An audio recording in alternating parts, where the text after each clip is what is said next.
মকর সংক্রান্তি উপলক্ষে অর্থাৎ আজ থেকে চিরাচরিত রীতি মেনে অজয় নদীর তীরে পূর্ণ স্নানে অংশ দিচ্ছেন লক্ষ লক্ষ মানুষ। এই মুহূর্তে দেখতে পাচ্ছেন সরাসরি এই ছবি দেখাচ্ছি।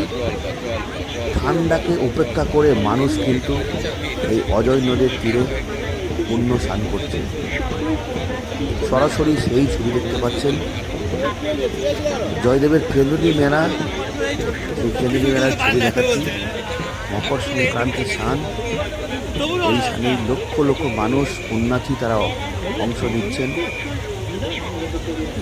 স্নানের পর রাধা বিনোদ মন্দিরে পুজো দেবেন এবং দেখতে পাচ্ছিলাম আমরা অনেকেই যারা স্নান করে যাচ্ছেন তারা পুজো দিচ্ছেন। মেলা উপলক্ষে হাজার হাজার বাউল ফকির জমায়েত হয়েছে আমরা ইতিমধ্যে দেখতে পাচ্ছি জয়দেবের কেন্দ্রী মেলাতে,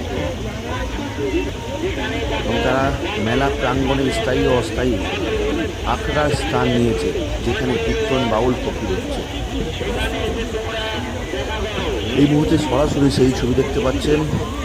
পূর্ণ স্নান ছাড়ছেন হাজার হাজার লক্ষ লক্ষ ভক্ত পুণ্যার্থী। জয়দেবের কেন্দ্রী মেলায় অজয় নদীর তীরে পূর্ণ স্নান, সেই ছবি দেখাচ্ছি আমরা সরাসরি।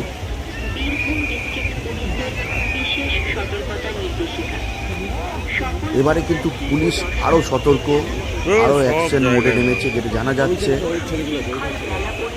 বিভিন্ন ওয়াচ টাওয়ার, ড্রোন সর্বক্ষণ নজরদারি রাখা হচ্ছে, কোনো রকম কোনো অপ্রীতিকর ঘটনা যাতে না ঘটে। চুরি ছিনতাই আটকাতে পুলিশ কিন্তু সক্রিয়। যেটা জানা যাচ্ছে প্রায় 3000 পুলিশ কর্মী থাকছে, 200 সিসিটিভি ক্যামেরা, 50টি অস্থায়ী শৌচালয়, 175টি স্থায়ী আখড়া এবং অস্থায়ী আখড়া, 350টি স্টল থাকছে, 602টি এবং অস্থায়ী স্টল থাকছে প্রায় 2000। এবং মেলা প্রাঙ্গণে কোনো রকম অপ্রীতিকর ঘটনা না ঘটে তার জন্য কিন্তু পুলিশ আরও সতর্ক। প্রসঙ্গত 1983 সালে বর্ধমানের রাজা কীর্তিচন্দ্র বীরভূমের অজয় নদীর তীরে রাধা বিনোদ মন্দির প্রতিষ্ঠা করেছিলেন।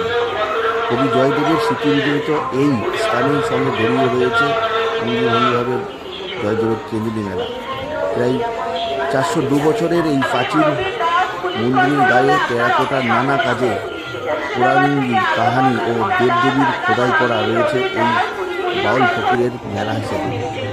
আমরা দেখতে পাচ্ছি এসডিপিও, বোলপুর এসডিপিও, তিনি রাত থেকেই কিন্তু মেলা প্রাঙ্গণে রয়েছে এবং এই যে মন্দির চত্বর, রাধা বিনোদ মন্দির চত্বর, সেখানে কিন্তু টহল দিচ্ছে যাতে কোনো রকম কোনো পুণ্যার্থীর কোনো অসুবিধা না হয়। সকাল থেকে কিন্তু দেখতে পাচ্ছি টহল দিচ্ছে। বোলপুরের অতিরিক্ত পুলিশ সুপার, বর্তমানে তিনি পরিবর্তন হয়েছে, কিন্তু মেলার প্রাঙ্গণে আমরা দেখতে পাচ্ছি সবার সহযোগিতায় জয়দেব মেলা হোক নিরাপদ সুশৃঙ্খল। সকাল থেকেই মানুষজন কিন্তু মেলায় আমরা দেখতে পাচ্ছি। জয়দেব মেলা 2026 ও দর্শনার্থীদের জানানো হচ্ছে আপনাদের নিরাপত্তা ও সুশৃঙ্খল মেলা পরিদর্শন নিশ্চিত করতে এই মেলায় যাতায়াত করুন। অযথা কোনো ঝামেলা বা বিবাদে জড়াবেন না। প্রয়োজনে নিকটতর পুলিশ কন্ট্রোল রুম বাউলের গানের আসরে মুখরিত হয়েছে মেলা প্রাঙ্গণ। গাড়ি নিয়ে মেলা চত্বরে প্রবেশ করবেন না।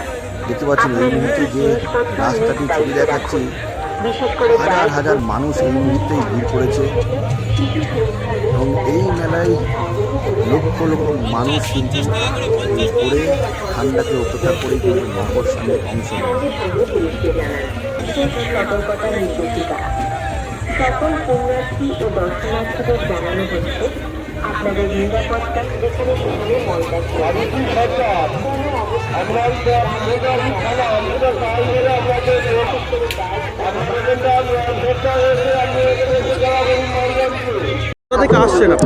আমি আসছি গৌড়বাজার গ্রাম, পশ্চিম বর্ধমান জেলা গৌড়বাজার গ্রাম, পাণ্ডবেশ্বর বিধানসভা অন্তর্গত। এখানে আসি, আমাদের একটা বিশ্বাস আছে যে ভক্তকবি জয়দেব গোস্বামী 1200 শতকে তিনি জন্মগ্রহণ করেছিলেন এখানে এবং রাধা মাধবের সেবা করতেন। তিনি ভক্ত ছিলেন। রাধা মাধবের স্বপ্নাদিষ্ট হয়ে তিনি গীতগোবিন্দম রচনা করেছিলেন। তো সেই গীতগোবিন্দম সম্পূর্ণ করেছিলেন স্বয়ং ভগবান এসে, তিনি সম্পূর্ণ করতে পারেননি। এবং তিনি গঙ্গায় স্নান করতেন, গঙ্গায় স্নান করে এসে রাধা মাধবের সেবা করতেন এখানে। তবে এখান থেকে গঙ্গার দূরত্ব হচ্ছে কাটোয়ার গঙ্গায় 80 কিলোমিটার। প্রত্যেক দিন তিনি গঙ্গায় স্নান করতে যেতেন পায়ে হেঁটে, এবং পায়ে হেঁটেই আসতেন তিনি। তখনকার দিনে গাড়ি ঘোড়া ছিল না। তো একবার তিনি যেতে পারেননি কোনো কারণে। তো খুব মা গঙ্গাকে স্মরণ করেছিলেন যে মা, আজ তো আমি যেতে পারলাম না, তোমার চরণ আশ্রয় করতে পারলাম না। তো মা গঙ্গা বলেছিল, স্বপ্নে আদেশ দিয়েছিল যে আমিই যাব, তোকে আসতে হবে না। তো মা গঙ্গা উজানে বয়ে এসেছিলেন এই দিনে, এই সংক্রান্তির দিনে, এবং তিনি নির্দেশ দিয়েছিলেন 3 দিন আমি অবস্থান করব, তুমি ওখানে স্নান করলেই গঙ্গা স্নানের পুণ্য লাভ করতে পারবে। খুব আনন্দ পেলাম এখানে স্নান করলে। মন মানে আনন্দ হয়ে যায়, খুব শরীর মন সব আনন্দিত হয়ে যায়। কত বছর ধরে আসছেন?